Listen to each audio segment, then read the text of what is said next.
अस्सलाम वालेकुम। प्रोग्राम में आपको खुशामदीद। आज 3 अहम मामलात हैं जिन पर ज़रूर बात होनी चाहिए। पहला तो नवाज़ शरीफ साहब की मेडिकल रिपोर्ट पाकिस्तान पहुंच चुकी है, अदालत में जमा कराई जा चुकी है, जिसके मुताबिक नवाज़ शरीफ साहब जो हैं वो इस वक्त सफ़र नहीं कर सकते, वो शदीद जहनी दबाव का शिकार हैं। जो रिपोर्ट है वो उनके ज़ाती मौलिज जो अमेरिका में होते हैं उन्होंने लंदन आकर तहरीर की और फिर वो पाकिस्तान भिजवाई गई। इस रिपोर्ट के अंदर जो अहम नुकात हैं वो मैं आपसे शेयर करता हूँ। इस रिपोर्ट में बताया गया है कि नवाज शरीफ इलाज के बगैर पाकिस्तान गए तो उनकी हालत बिगड़ सकती है। जहनी दबाव के माहौल में नवाज शरीफ की बीमारी मजीद बिगड़ सकती है। कुलसूम नवाज की वफात के बाद नवाज शरीफ शदीद दबाव में हैं। जब तक नवाज शरीफ की एंजियोग्राफी नहीं हो जाती वो सेहत सेंटर के करीब ही रहें और अद्वियात लेते रहें। दुनिया में मौजूद कोरोना वायरस की आलमी वबा को देखते हुए नवाज शरीफ को हर तरह के सफ़र या अवामी मुकामात जैसे हवाई अड्डों पर जाने से गुरेज करना चाहिए। नवाज शरीफ दिल के मरीज़ हैं। कोरोना के सबब नवाज शरीफ को सांस का मसला हो सकता है। नवाज शरीफ एंजियोग्राफी तक अपनी अद्वियात जारी रखें। नवाज शरीफ जहनी दबाव के बगैर सरगर्मियां जारी रखें। खुली फिजा में चहलकदमी करें और चहलकदमी के दौरान कोरोना से बचाव के इक़दाम भी करें। तो रिपोर्ट में ये सजेस्ट किया गया। अगर इस पूरी रिपोर्ट को आप देखें तो इसमें एक बात तो ये सामने नज़र आती है कि नवाज शरीफ साहब की एंजियोग्राफी जो जब से वो गए हैं अब तक नहीं हो सकी, वो अभी भी नहीं हुई है, उसका होना ज़रूरी है। और दूसरा ये कि नवाज शरीफ साहब जहनी दबाव में हैं, लिहाजा उन्हें सफ़र नहीं करना चाहिए। और कोरोना से जैसे हर आदमी को बचना चाहिए, क्योंकि नवाज शरीफ साहब ज़्यादा बीमार हैं तो उन्हें ज़्यादा एहतियात करनी चाहिए। इसके जवाब में हुकूमत की तरफ से जो मौक़िफ़ सामने आया है फवाद चौधरी साहब का, सुने वो भी क्या कहते हैं। इस तरह की जो मेडिकल रिपोर्ट्स हैं उनसे सवाए इसके कि आप पाकिस्तान के जुडिशल सिस्टम का, पाकिस्तान के कवानीन का मजाक उड़ा रहे हैं, इसके अलावा इसका कोई और मकसद नहीं है। अमेरिका में बैठे हुए डॉक्टर जो कि आपके ज़ाती मुआलिज हैं 2004 से, उनसे आप इस तरह की जाली रिपोर्ट्स जब भिजवाते हैं तो दरअसल आप पाकिस्तान के जो कानूनी निज़ाम है उसका मजाक उड़ा रहे हैं। मुझे उम्मीद है कि अदालत इसका ना सिर्फ ये कि पिछले जिस तरीके से वो बाहर निकले उसका नोटिस लेगी, बल्कि इन जाली रिपोर्ट्स का भी सख्ती से नोटिस लिया जाएगा और पाकिस्तान का वक़ार जो है उसको बहाल हम करेंगे। और ये वाकई बहुत सीरियस सवाल है कि नवाज़ शरीफ साहब की जो रिपोर्ट जमा कराई गई है, क्या सब पाकिस्तानियों को ये हक़ हासिल है कि अगर उनको सज़ा का सामना हो और वो जहनी दबाव में हो तो उन्हें आज़ादी मिल जानी चाहिए, या वो बीमार हैं तो उनके इलाज के लिए बाहर जाने वाली, खैर इसकी तो मिसाल पहले भी नहीं मिलती। एक तो अदालतों को देखना होगा और फिर हुकूमत को देखना होगा कि हुकूमत ने जब नवाज़ शरीफ साहब को मुल्क से बाहर जाने दिया और ये सूरत हाल पैदा हुई, अब इस तरह की रिपोर्ट सामने आ रही हैं, तो फिर सारे पाकिस्तानियों के लिए उन्हें कानून बना देना चाहिए कि अगर जेल के अंदर कोई जहनी दबाव महसूस करे और इसकी ज़िंदगी को ख़तरा लाहक हो तो उसे आज़ाद कर दिया जाए। इस पर हुकूमत को भी संजीदगी से सोचना चाहिए। दूसरा मामला, सेनेट में जो हजीमत का सामना करना पड़ा अपोजिशन को स्टेट बैंक की खुद मुख्तारी के बिल के हवाले से, उस पर आज भी गर्मा गर्मी रही सेनेट में और शाह महमूद कुरैशी साहब ने आड़े हाथों लिया यूसुफ रजा गिलानी को, यहाँ तक कहा कि वो बिके हुए हैं। परेशान हो रहे हैं। आंखों में लाओ नहीं यार, देखो आंखों में आंख डाल के बात करते हैं, दिल से दिल में सर शुक्रिया करने आए हैं, आंख नहीं मिलाते। मौजूदा लीडर ऑफ द ऑपोजिशन किस तरह सेनेटर मुंतखब हुए वोटों को खरीद कर? क्या इलेक्शन कमीशन में इनकी पिटीशन नहीं चल रही? इनके साहबजादे की वीडियो पूरे मीडिया में चलती रही है कि ये बोली लगाते रहे हैं, ये वोटों को खरीदने की कोशिश करते रहे हैं। क्या पाकिस्तान मुस्लिम लीग नून के साथ इन्होंने हाथ नहीं किया? वजाहत करें। अक्सरियत इनके पास नहीं, अक्सरियत नून की है और ये जनाब कायदे हिज़्ब खिलाफ बन जाते हैं। किस तरह? नून के साथ तब भी हाथ हुआ, नून के साथ जुमे को भी हाथ हुआ और नून के साथ आइंदा भी हाथ होने वाला है। आज मेरी पेशन कोई सुन ले, इन्होंने कहा था मैं लीडर ऑफ द ऑपोजिशन नहीं बनना चाहता, झूठ बोला था। ये रहेंगे, ये इस्तीफा वापस लेंगे, ये इसी कुर्सी को चिपके रहेंगे। ये ड्रामा था, ये हाथी के दांत दिखाने के और है, चबाने के और है। The leader of the opposition is a compromised leader, don't rely on him. क्या आपको अपनी सफों में रजा रबानी जैसा मंजा हुआ पार्लियामेंटेरियन दिखाई नहीं देता? एक कॉम्प्रोमाइज, एक पिका हुआ लीडर ऑफ द ऑपोजिशन। अब बिटवीन द लाइंस इसमें बहुत कुछ समझने की बातें हैं कि यूसुफ रजा गिलानी साहब अगर फैसिलिटेट कर रहे हैं हुकूमत को और नून लीग के साथ हाथ करें तो शाह महमूद कुरैशी साहब को क्यों इतना बुरा लग रहा है? मेहमानों से ये बात मैं ज़रूर पूछूंगा। और फिर तीसरा जो मामला है वो भी बड़ा इंपॉर्टेंट है और वो है कि सुप्रीम कोर्ट बार काउंसिल ने एक आइनी पटिशन जमा कराई थी अदालत आलिया में और ये इस्तदा वहाँ पर वो करना चाहती थी कि 61(2)(f के तहत जो सजाएं हुई हैं लोगों को, उस पर ताहयात नाअहली की जो शिक है उसकी तशरीह होनी चाहिए। ताहयात नाअहली कोई चीज़ नहीं है, इसको ख़त्म होना चाहिए। उस पर एतराज़ लगा दिया है और वो रजिस्ट्रार सुप्रीम कोर्ट ने वापस कर दी है पिटिशन। अब सुप्रीम कोर्ट बार काउंसिल दोबारा उस पर अपील करने जाएगी।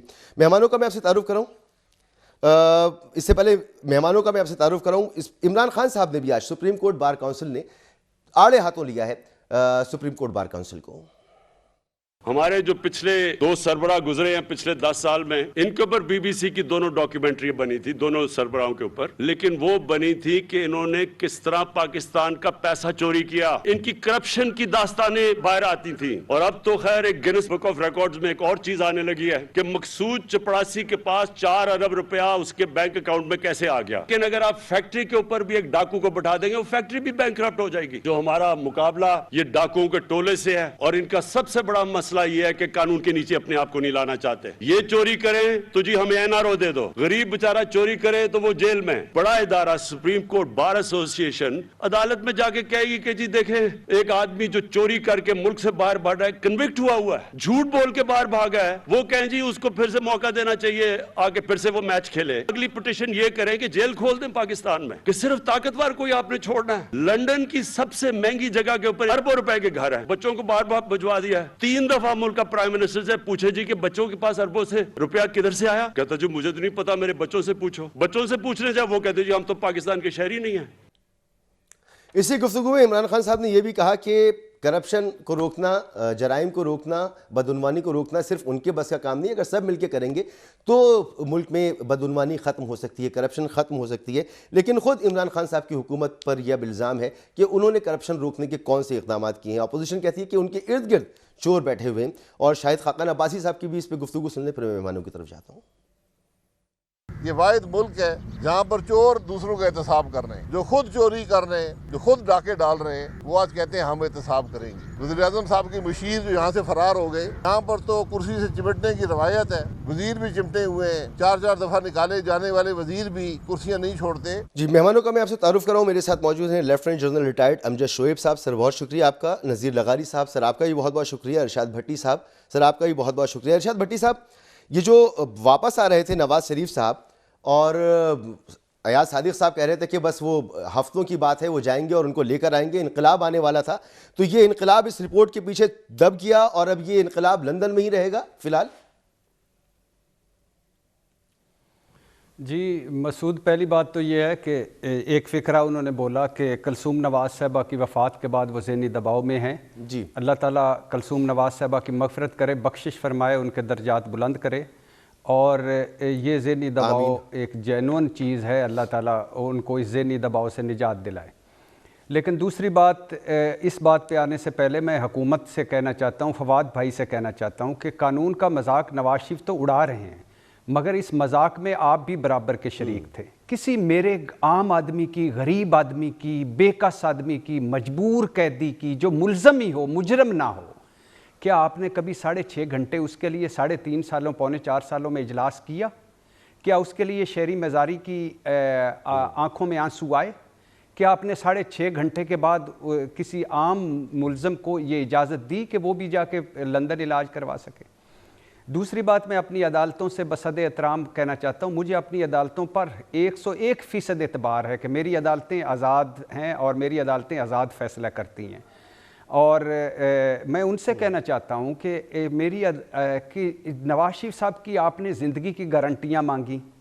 नवाज शरीफ साहब को 50 रुपए के स्टाम्प पेपर पर आपने उनके सगे भाई की गारंटी पर बाहर भिजवा दिया। और पहला भी रिलीफ़ आपने 8 हफ्ते का नवाज शरीफ साहब को दिया, दूसरा 8 हफ्ते का रिलीफ़ आपने लंदन में दिया।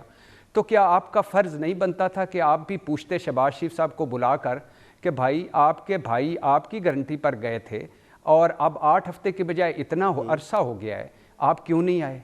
तीसरा, सुप्रीम कोर्ट बार का कहना है कि जब आप इस्लामाबाद हाई कोर्ट कह चुका है कि वो मफरूर हैं, वो मुजरम हैं, वो सज़ा याफ्ता हैं, वो कानून का मजाक उड़ा कर गए, वो चीट कर गए, वो झूठ बोल कर गए, वो अब पाकिस्तानी निज़ाम इंसाफ पर हंसते होंगे वहाँ बैठकर, तो आपने क्यों फ़ोरम उनको प्रोवाइड किया कि वहाँ वो तकरीरें फरमा सकें और भाषण दे सकें हमें इखलाकियात का और बाकी सब का।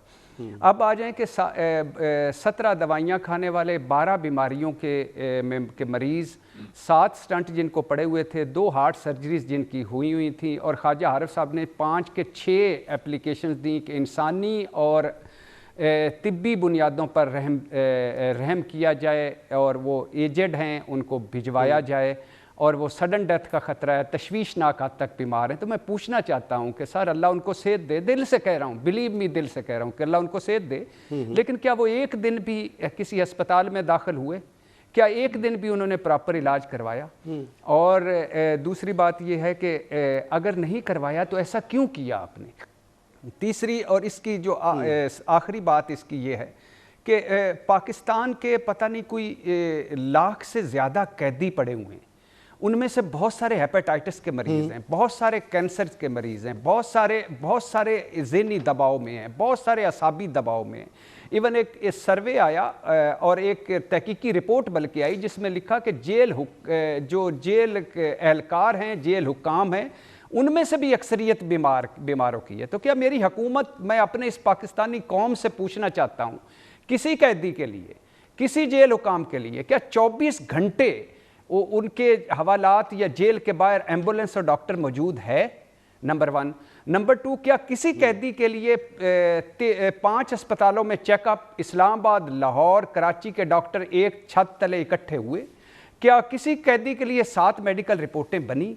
क्या किसी कैदी के लिए यास्मीन राशिद ने लम्हा बेलम्हा आगाह किया? 3 मरतबा के वजीर आजम पाकिस्तान के, यहाँ तक तो ठीक है कि जेल में होते हुए उनकी सेहत के हवाले से जो भी इक़दाम करने थे या वो पाकिस्तान में ही होते, लेकिन बाहर जाने वाली बात जो आप फरमा रहे हैं कि अदालत ने जाने दिया, अदालत ने तो ये कहा था कि इनकी ज़िंदगी की ज़मानत। इसका ये मतलब थोड़ी है कि अगर आप, इसका मतलब तो ये कि इनको प्रॉपर इलाज मिलना चाहिए, पाकिस्तान में भी इलाज मिले, ज़िंदगी मौत तो अल्लाह ताला के हाथ में। ये तो हुकूमत ने थोड़ी बुज़दिली का मुजाहरा किया ना, जो उन्हें जाने दिया।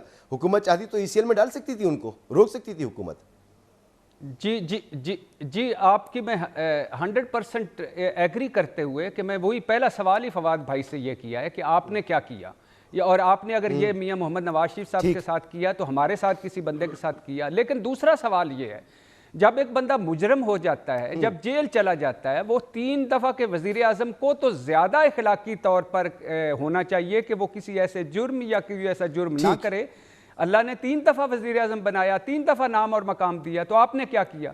और दूसरी बात है, जब मुल्ज़म हो तो सारे मुल्ज़म एक अपनी इज्जत उनके हाथ में ही है। जब मुजरम हो तो सारे भट्टी साहब मैं वापस आता हूं सारे मुजरम एक जैसे। अब मैं वापस आता हूं आपके तो पास। नहीं, 2 जुमले नज़ीर लगाली साहब भाई, 2 जुमले, सिर्फ 2 सर जुमले, मैं जी 2 जुमले, फरमाएं, सिर्फ 2 जुमले। मैं सिर्फ ये कहना चाहता हूं, मुझे कोई गर्ज नहीं है कि नवाज शरीफ साहब को आपने कितना VIP ट्रीटमेंट दिया, मेरी अदालतों ने, मेरी हुकूमत ने, मेरी अपोजिशन ने, मेरे मुल्क ने कहाँ कहाँ उनको भिजवाया। मैं सिर्फ ये कहता हूँ कि यानी आप कहते हैं कि ये जमहूरियत है, आप कहते हैं कि हर बंदे के इंसानी हकूक़ हैं, आप कहते हैं कि हर बंदे के बुनियादी हकूक़ हैं, आप मुल्ज़म, मुजरम और आम आदमी के हकूक़ बताते हैं। तो प्लीज़ मेरे किधर गए हकूक़, मेरे जैसों के किधर गए हकूक़? आपने क्यों ये एक लाइन खींच रखी है? इस लाइन ने तबाह कर दिया है मुआशरे को, इस लाइन ने बर्बाद करके रख दिया है मुआशरे को, मजाक बना के रख दिया है मुआशरे को। अगेन हुकूमत जो उस फ़र्क को ख़त्म करने का दावा करती थी, उस फ़र्क को तो उसने खुद कायम रखा है इस मामले पर। मगर नज़ीर लगाली साहब, ये रिपोर्ट तो जमा कराई है, इसके जो मंदरजात हमारे सामने, कुछ पॉइंट्स मैंने अभी पढ़े, क्या इस तरह की रिपोर्ट अदालत में काबिल कबूल होनी चाहिए? क्योंकि हर दूसरा बंदा ज़हनी दबाव का शिकार है, और किसी को सज़ा हो जाए, वो जेल में हो और उसको ज़हनी दबाव ना हो, ऐसा तो बहुत ही रेयर होगा कहीं पर। तो ये तो फिर सहूलत सबको मिलनी चाहिए, काबिल कबूल होगी आपको लगता है? एक तो मैं मेडिकल एक्सपर्ट नहीं हूँ, मैं न तो फिजिशियन हूँ, न तो मैं सर्जन हूँ। मुझे नहीं मालूम है कि इसके मंदरजात जो हैं वो कितना मुतासर करते हैं कोर्ट को या नहीं करते हैं, लेकिन बहरहाल एक महारत से तैयार किए गए हैं, और जो चीज़ें बताई गई हैं कि एंजियोग्राफी होनी है, मुझे लगा कि ये बहुत बड़ा प्रोसेस है। अभी पिछले दिनों मेरी छोटी बहन का एंजियोग्राफी हुई और उसका फिर बाईपास भी हुआ, तो मुझे तो नहीं लगा कि बहुत बड़ा मसला है जिसको करने में जो बड़े मसाइल दरपेश होते हैं। हम इजीली गए, अस्पताल में गए और वहाँ पर उन्होंने एंजियोग्राफी भी की और कुछ चीज़ें और भी होती हैं वो उन्होंने किया और उसके बाद ऑपरेशन हो गया है। तो ये मामला जिस तरह से भट्टी साहब कह रहे हैं, ये तो पूछना चाहिए हुकूमत से कि जब वो भेज रहे थे तो इतनी बेताबी क्या थी उनके अंदर, इतना कहाँ से सबके अंदर इतना जो रकीकुल कलब हो गए थे सारे के सारे, उनके दिल जो है वो मोम बन गए थे और इतने इतने मोम बन गए थे कि उनको बेताबी थी। और एक उनको नहीं, डॉक्टर यास्मीन राशिद ने रिपोर्ट तैयार की और जो डॉक्टर फैसल हैं जनाब इमरान खान साहब के ही एक मुशीर हैं और उससे पहले जो हैं वो उनके अपने इदारे के सरबराह थे, तो उन्होंने जो रिपोर्टें तैयार की हैं उनको ये कैसे कह सकते हैं कि नवाज़ शरीफ ने फ्रॉड किया?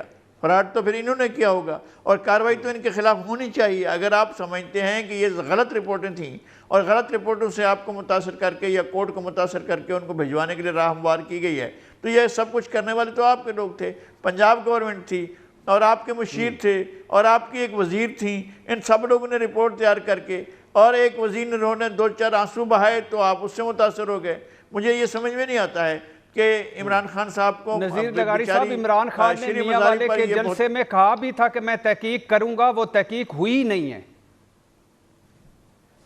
मैं वही कह रहा हूं कि उन्होंने कमीशन बना हुआ है, कोई नहीं हो सकती। उन्होंने तो शीरी मजारी को आगे कर लिया ना। शीरी मजारी बेचारी कभी रोई नहीं होंगी, मुझे नहीं ख्याल है।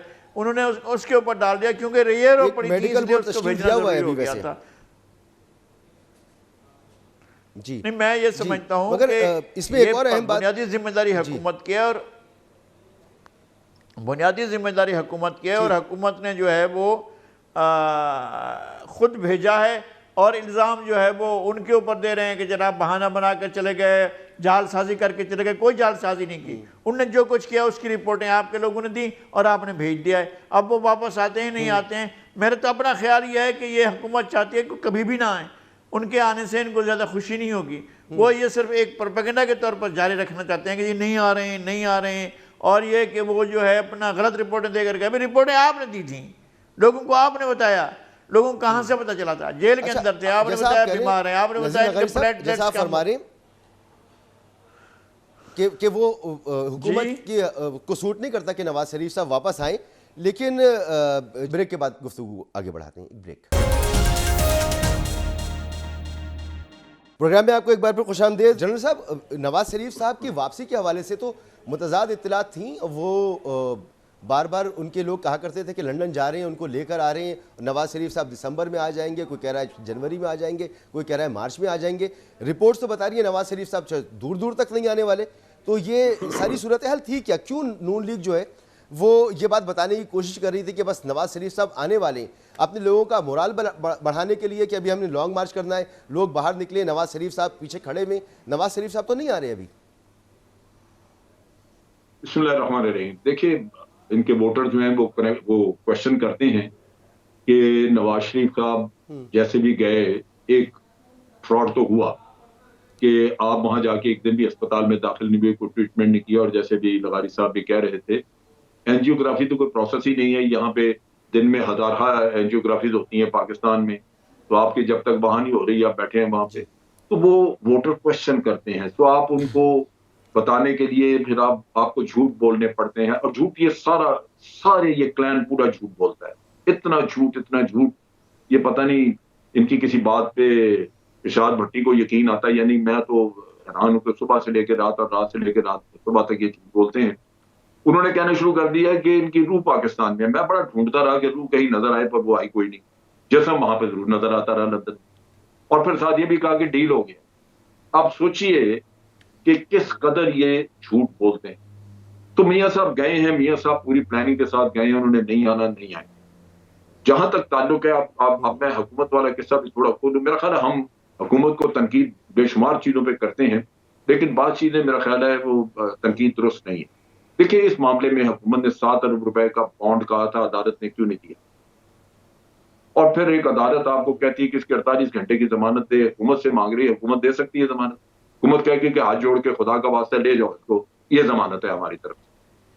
मेरा ख्याल है हमें जरा थोड़ा सा इंसाफ का साथ देना चाहिए। हम बिला वजह ऐसे ही अपनी बंदूकें खोल लेते हैं। दूसरी बात यह है, आप तहकीक करें या ना करें, 7 अरब का बॉन्ड तो उस वक्त ना, मेरी 7 अरब के मामले में सजा भी हुई हो। नहीं, 7 अरब का मसला नहीं था। आप एक गैर कानूनी काम कर रहे हैं। एक आदमी जा ही नहीं सकता यहाँ से सजा याफ्ता जब तक कि उसकी सजा सस्पेंड ना हो। तो आप बॉन्ड क्यों नहीं लेके दे सकते? और अदालत ने तो कहा भी नहीं कि ये इनको तो मुल्क से बिल्कुल बाहर गलत है भेजें। ना। अदालत ने कब कहा? नहीं, मुल्क से बाहर भेजने का नहीं है, आप उसकी जमानत ले रहे हैं इलाज के लिए। उसकी जमानत हो ही नहीं सकती जब सजा याफ्ता है। जमानत तो होती एक है, बीमार बेवल है, पे लोग जेल रिहा में। होते हैं। नहीं होती, नहीं होती, नहीं होती। गलत है ये कानून। मैंने ये चेक किया था एक दिन, लगारी साहब ने इसको कहा था कि हो जाती है, मैंने ये चेक किया उस दिन, उसके बाद नहीं होती। उसमें तरीकाकार ये है कि आप हॉस्पिटल में दाखिल करा देंगे और बाहर फिर भी गार्ड उसके ऊपर सिपाही खड़े रहेंगे। यहां पे मर गया जी, ऐसे ही होता है, बंदा, बिल्कुल। इनके वाइस ये तरीका चांसलर होता है। सरगोदा यूनिवर्सिटी का, सरगोदा यूनिवर्सिटी का वाइस चांसलर मर गया, उसके हाथ में हथकड़ी लगी हुई थी, अस्पताल में पड़ा हुआ था, वहां मरा वो अस्पताल में, और चारपाई के साथ उसकी हथकड़ी बांधी हुई थी। मगर ये नहीं मगर है। जो रिपोर्ट्स सजा जब हो जो चुकी रिपोर्ट्स है, हुकूमत की तरफ से जमा नहीं कराई होता। गई अदालत में, पेरोल अदालत ने पे- उसको सामने रखते हुए उनको ये सहूलत दी कि आप इलाज बाहर करा लें अपना, लेकिन मुल्क से बाहर जाने की इजाजत तो अदालत ने नहीं दी। ये फैसला तो हुकूमत ने किया। देखिए तो गैर कानूनी अदालत ने जब इजाजत दे दी तो हुकूमत ने तो सिर्फ उसको ईसीएल से हटाया ना। ईसीएल से रखने से फिर 48 घंटे की जमानत कौन देता उसकी जिंदगी की? रख ली। जब ईसीएल से हटाया नहीं हुआ था तो अदालत सर, ने कहा जिंदगी 48 की- घंटे की वो जमानत बेहतरीन अस्पताल में ये गलत है। उनको आप उनका इलाज ऐसी करवाते, बात इलाज कर में रहे कोई हैं जो कसर न कि छोड़ते। जिंदगी मौत तो अल्लाह के हाथ में है। नहीं कसर यहाँ वो इलाज मान ही नहीं रहे थे। उसने कहा जी मैंने इलाज बाहर कराना, बस खत्म हो गई। आप सब ताबेदार हो गए। हुकूमत के अपने जो कोलिशन पार्टनर है उन्होंने कहा जी ये मर गया, यहाँ पे तो मुश्किल पड़ जाएगी, जाने दे। ये बड़ी सारी यहाँ पे एक साजिश थी। हुकूमत ने आप ये बुजुर्गी का देखिए। मुजाहरा अच्छा किया तो ना। मैं अगली बात मैं आपको जो बताना चाह रहा हूँ जी। ये कोई यहाँ पे तहकीक कर ही नहीं सकता। जब आप टेक्नीशियन को साथ मिला लें तो जो ब्लड रिपोर्ट बनेगी वो चैलेंज नहीं होता। उसकी बुनियादी वजह है, एक टेक्नीशियन कहता है जी उस वक्त जो आपने ब्लड लिया था उसमें मैंने जो चेक किया उसमें यही था। अब आप 2 दिन बाद 4 दिन बाद ब्लड लेने तो वो पोजीशन बदल चुकी है, मैं क्या करूं? उस वक्त के लिए वो ब्लड का अगर दोबारा चेक होता तो कोई हो सकती, वो इतने महीने पड़ा थोड़ा रहता है। वो आपने सैंपल लिया, रिपोर्ट बना दी, 2 दिन के चलो बाद ये वक्त तो सारा गुजर गया। अब नवाज शरीफ साहब ने आना तो है पाकिस्तान, ऐसा तो नहीं है कि वो पाकिस्तान नहीं आएंगे। वो कौन सा वक्त होगा? वो जब आएंगे, वो आएंगे जब काजी फायद ईसा चीफ जस्टिस बन जाए, उससे पहले नहीं आएंगे। अच्छा, और इमरान खान साहब वजीर आजम होंगे उस वक्त? ये तो अल्लाह बेहतर जानता है, लेकिन मेरा अपना ख्याल है कि लोग इनकी भी परफॉर्मेंस को चैलेंज करेंगे। ये क्यों हो? बात यह है कि अगर परफॉर्मेंस की बुनियाद पे देखे जाए तो सबसे बड़ा तो इनका यही था कि जनाब हम पैसा निकलवाएंगे, लोगों को अंदर देंगे, वो एक एक करके सारे छूट रहे हैं, तो ये क्या कर रहे हैं बैठे?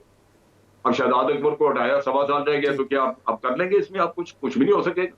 तो लोग इनको इनकी परफॉर्मेंस पे देखेंगे और अपोजिशन इनकी परफॉर्मेंस को उछालेगी। वो कहेगी कि इन्होंने कुछ नहीं किया, हमें विक्टिमाइज करते रहे हैं। वो विक्टिमाइजेशन की बात करेंगे, जबकि करप्शन तो हुई है।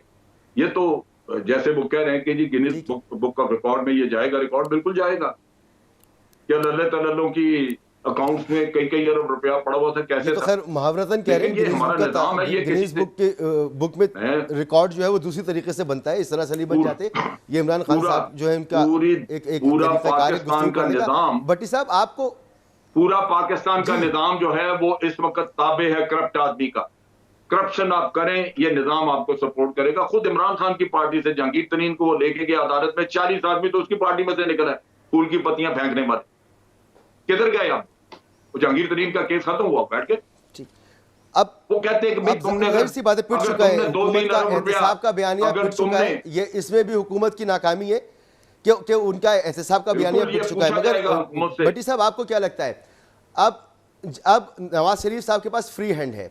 अगर ये रिपोर्ट काबिल कबूल होती है और वो अदालत शहबाज शरीफ साहब को, जाहिर सी बात है जो एफिडेविट है उसमें तो कोई ऐसी चीज़ नहीं है कि शहबाज शरीफ साहब के खिलाफ कोई कार्रवाई हो सके, तो उनके पास फ्री हैंड है। वो अपनी मर्जी से सियासत भी करेंगे, जब आना होगा हालात मुवाफिक होंगे तब आएंगे, और जब तक नहीं होंगे वो वहाँ बैठेंगे, वहाँ से अपनी पार्टी को चलाएंगे। यही सूरत हाल रहेगी भट्टी साहब? जी, हो सकता है मैं गलत हूँ, लेकिन जब तक वज़ीर आज़म इमरान खान हैं नवाज शरीफ साहब वापस नहीं आएंगे, पहली बात। दूसरी बात यह है कि इसमें कोई शक नहीं है कि अक़लियत को निकाल कर बहैसियत कौम हम करप्ट हैं, और हमारा सबसे बड़ा कोई मसला करप्शन कभी भी नहीं रहा।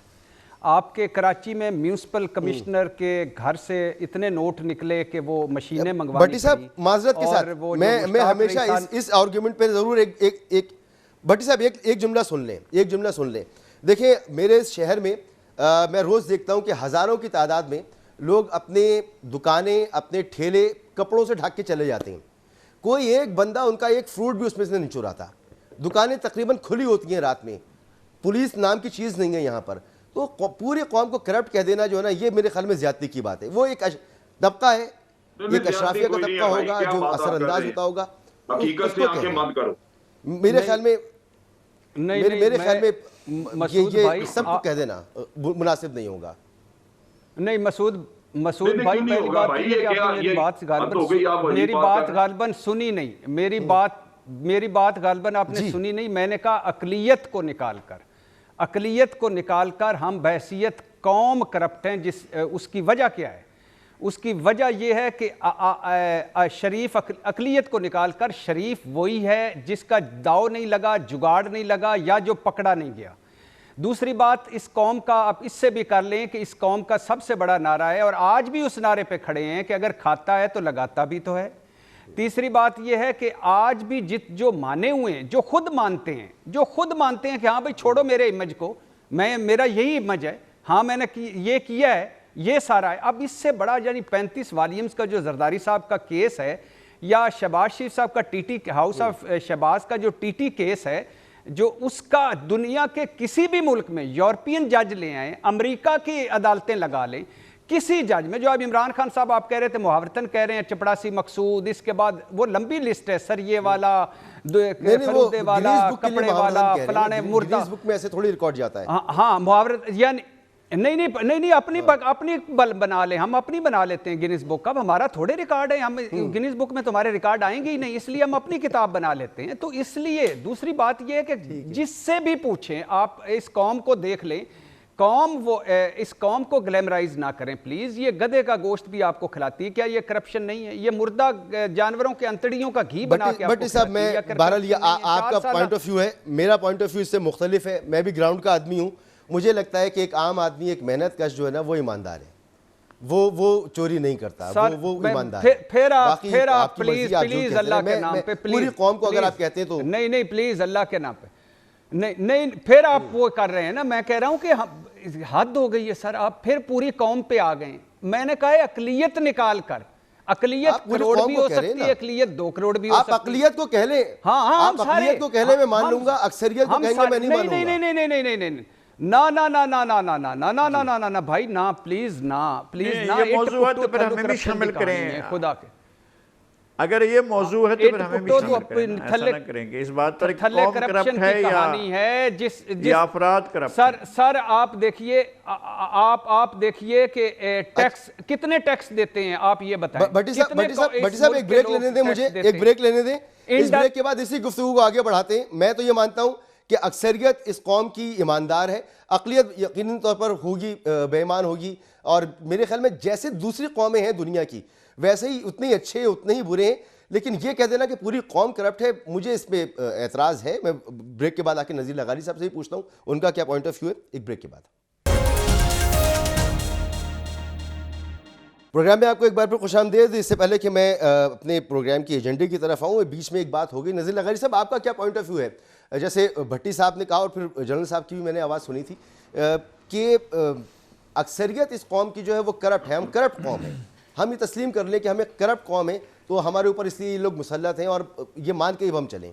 मैं इंतहाई दुख से, तकलीफ़ से इस बात को सुनता रहा हूँ जो भट्टी साहब कहते हैं, और भट्टी साहब के साथ मुख्तलिफ और मौक़े पर भी ये बात हुई है। वो पूरी कौम को करप्ट करार देते हैं, जो इंतहाई तकलीफ़ दह बात है।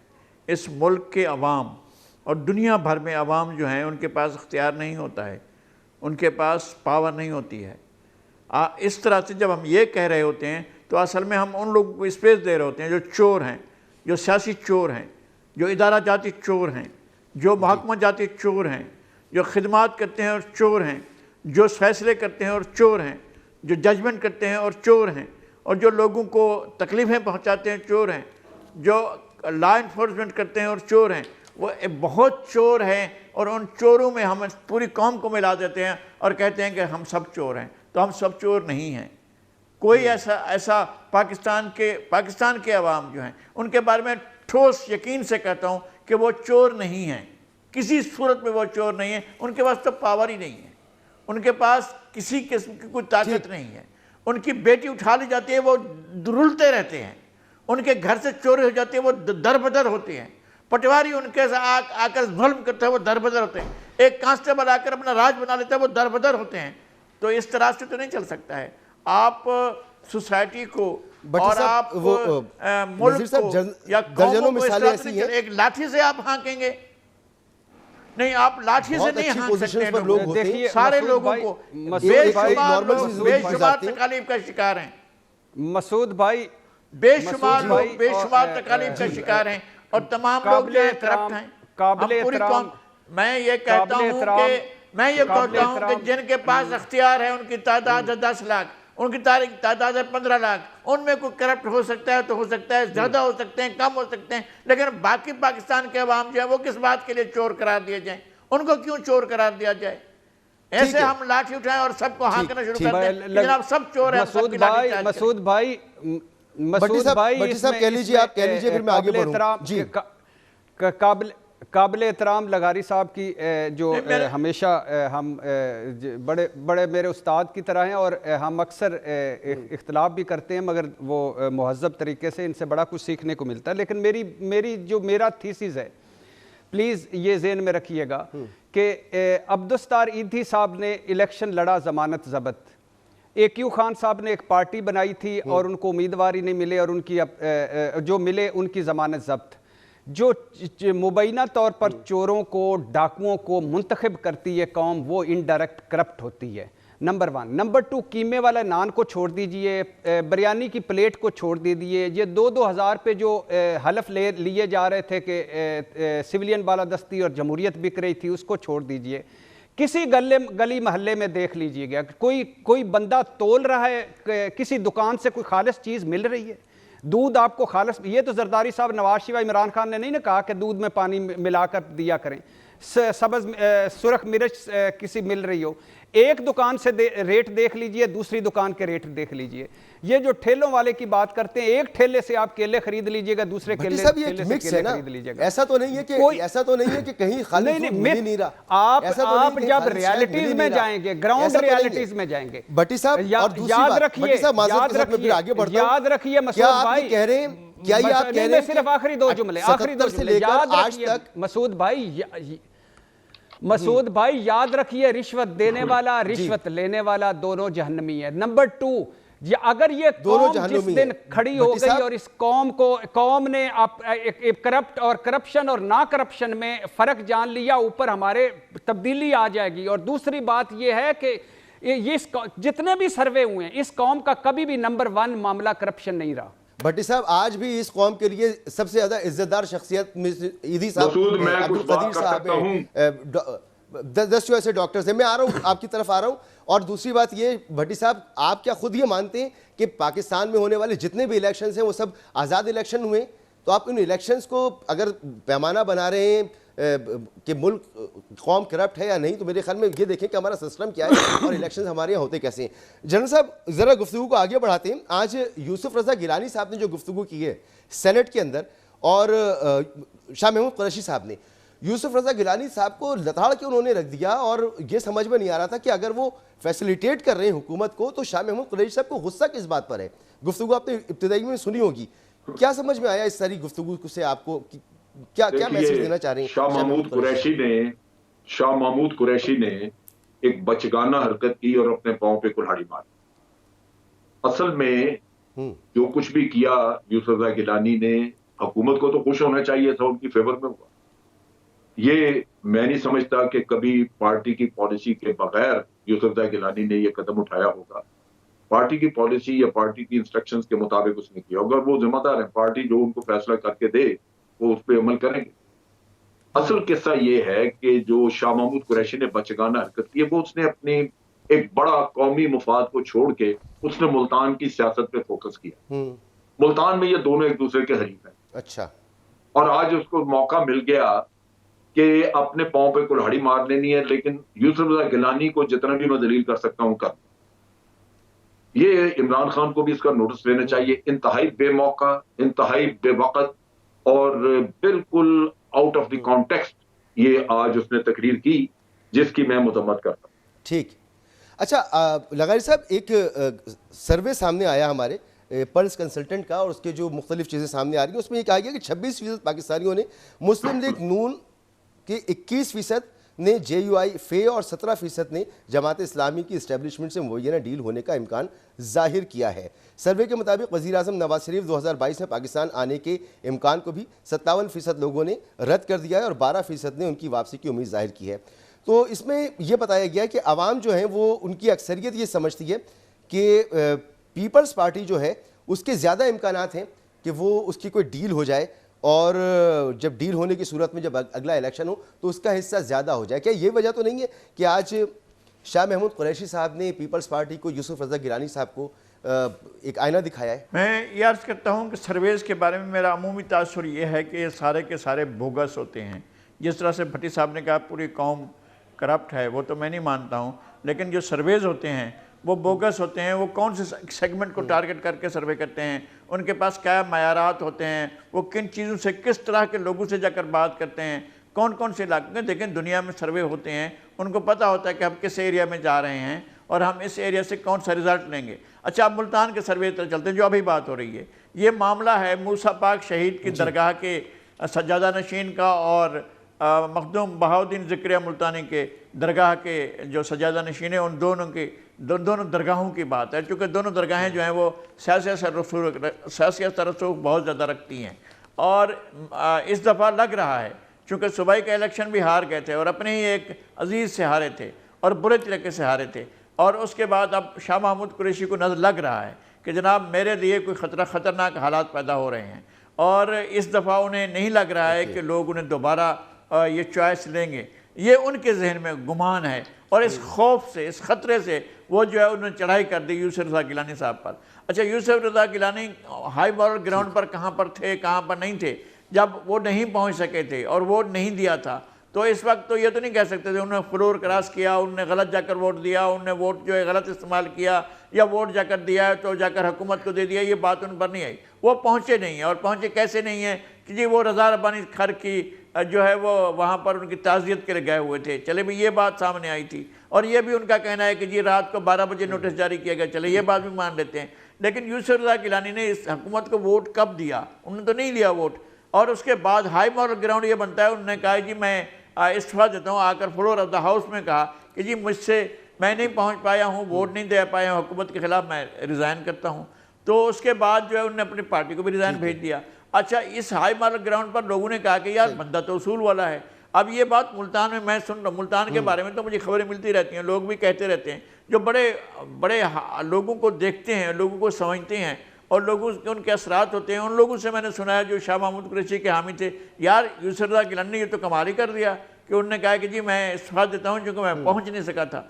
तो अब इनको भी ये पहुंची है, ये आवाज़ें इन तक भी पहुंची हैं, शाह महमूद कुरैशी तक, और उन्होंने बहुत ही गलत किया। मैं जनरल साहब से इत्तेफाक यानी ये हल्के की बचकाना हरकत की है उन्होंने।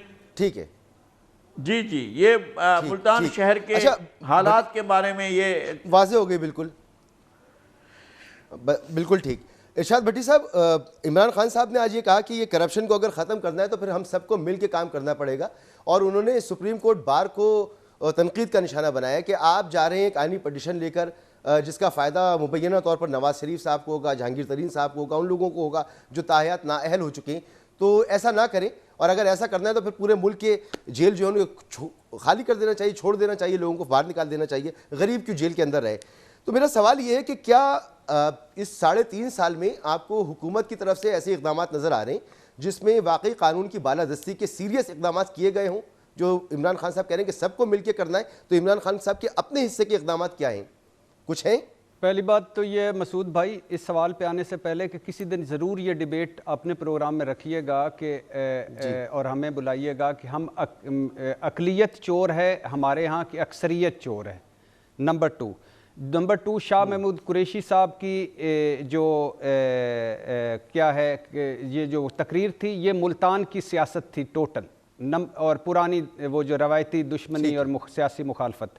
नंबर 3, नज़ीर लगारी साहब से मैं मुत्तफ़िक हूँ कि सर्वेज़ अक्सरियत जाली होते हैं और सर्वेज़ का भी सर्वे होना चाहिए। अब आ जाएं इस पर कि इमरान खान साहब आए थे 3 चीज़ों पर, एक रिफॉर्म्स और एक एहतसाब और एक करप्शन रोकना। इमरान खान साहब तीनों चीज़ें नहीं कर पाए। अगर रिफॉर्म्स कर पाते, वो अदालतों के साथ मिल बैठते, कुछ ऐसा, और ये लूप होल्स ख़त्म करते। अभी उन्होंने फ़ौजदारी निज़ाम में तरमीम की, अच्छी बात है, लेकिन देर कर दी मेहमान आते आते, तो वो ये नहीं कर सके। लेकिन इमरान खान साहब का ये कहना बिल्कुल 100% ठीक है कि ये जो अगर ये सुप्रीम कोर्ट बार ने के सदर साहब ने ये दरख्वास्त दी है, तो फिर बाकी छोटे मोटे चुन्ने मुन्ने मुलजमों या मुजरमों का क्या कसूर है? वो क्यों जेलों में बंद रहें? दे दें, फिर उनको भी छुट्टी दे दें और उनको भी घर भिजवा दें, जेलें बंद कर दें। इस पे मेरे 2-3 सवाल अक्सर बनते हैं कि ये सवाल है कि ये दरख्वास्त जो आई है, ये दरख्वास्त एक आइनी पटिशन है या सियासी पटिशन है, या इसके पीछे कोई सियासी एजेंडा है? दूसरा ये है कि क्या सुप्रीम कोर्ट बार का मैंडेट है इस तरह की दरख्वास्त? तीसरी बात यह है कि सुप्रीम कोर्ट का कि ये सुप्रीम कोर्ट की तशरीह का मामला है या पार्लियामेंट में आइन की तब्दीली का मामला है? और चौथी बात यह कि 4-5 साल बाद अचानक इस वक्त ये नाअहली के खिलाफ दरख्वास्त आ गई है, तो इसका मकसद क्या है? यानी हमारे यहाँ कितने जो अभी हम सारे कर रहे हैं कि दादे के मुकदमे पोते भुगत रहे हैं, अदालतें कम हैं, रुल गई अवाम, जजेस कम हैं, अदालतें कम हैं, इंसाफ नहीं हो पा रहा। सुप्रीम कोर्ट बार का ये मैंडेट भी नहीं है कि वो आवाम के लिए भी कुछ करे या आवाम के बारे में भी सोचे, बजाय इसके कि ख़ास तबके या एक ख़ास किस्म के माहौल में लेके जाएं। अगर नवाज शरीफ साहब या जहांगीर तरीन साहब, माशाल्लाह उनके पास बड़े ज़राए हैं, वकील हैं, पार्टियां हैं, वो खुद भी जा सकते हैं, उनके वकील भी जा सकते हैं। सुप्रीम कोर्ट बार को तो हमारा सोचना चाहिए था। अल्लाह ने उनको मौका दिया तो वो हमारे बारे में सोचते, कवानीन तब्दील करते, कुछ चीज़ें बेहतर करते जिससे आम आदमी को फ़ायदा पहुँचे। एक क्विक रिस्पांस ले लूँ। जनरल साहब, आपके नज़दीक क्या ये तो ठीक है, जो पटिशन जमा कराई इस पे एतराज़ भी लग गया, वो जाएंगे अपील में, पता नहीं सुनी जाएगी नहीं सुनी जाएगी, मगर इमरान खान साहब जो कह रहे हैं कि सबको मिलकर करप्शन के खिलाफ काम करना चाहिए, तो इमरान खान साहब की तरफ से 3.5 साल में आपको कोई इकदाम नजर आ रहे हैं काबिल जिक्र, जिसे कहें कि इससे करप्शन रोकने के लिए उन्होंने संजीदा कोशिश? जो शाद भट्टी कह रहे हैं, मैं तो उससे एग्री करता हूँ। आप ये देख लें कि रमजान का महीना चढ़ते ही गुना बख्शवाने अपनी जगह पे, लेकिन कीमतें 6 गुना बढ़ा देते हैं। किस लिए करते हैं? अपने गरीब गुरबा को लूटने के लिए, गिरफ्तारी करनी है उसको। मुझसे कहा जा रहा है एक ब्रेक के लिए, ब्रेक के बाद गुफ्तगू आगे बढ़ाते हैं। एक ब्रेक। वक्त बिल्कुल मेरे पास ख़त्म हो गया। Lieutenant general retired Amjad Shoaib साहब, आपका बहुत शुक्रिया। नज़ीर लगारी साहब, आपका बहुत शुक्रिया। इरशाद भट्टी साहब, आपका भी बहुत बहुत शुक्रिया। गुफ्तगू प्रोग्राम में खासी देर इस बात पर हुई कि हम अक्सरियत में करप्ट हैं या अक़लियत हमारी करप्ट है। बहरहाल मेरा मानना यही है कि हम बिन हसल कौम कोई करप्ट कौम नहीं है, कैसे ही कौम है जैसे दुनिया की कौमें होती हैं। कानून की हुक्मरानी हमारे यहाँ नहीं है, जिसकी वजह मुझे ये मालूम होती है कि बासर लोग कानून को अपने मुताबिक तरतीब देते हैं, बनाते हैं कि अपने लिए उनके पास चोर दरवाजे खुले होते हैं। एक आम आदमी के पास ये सूरत हाल नहीं होती। और जब ऊपर बैठे हुए ताकतवर लोग करप्ट हों, करप्शन में मुलविस हों, तो वो असरात नीचे तक, उसका बिगाड़ आपको नीचे तक नज़र आता है। इंडिविजुअल, एक आम आदमी, एक आम पाकिस्तानी, मैं नहीं समझता कि वो कोई करप्ट है या वो करप्शन को पसंद करता है। बहरहाल किसी और नशिस्त में इस पर तफसील से बात करेंगे। इजाज़त दीजिए, अल्लाह हाफ़िज़।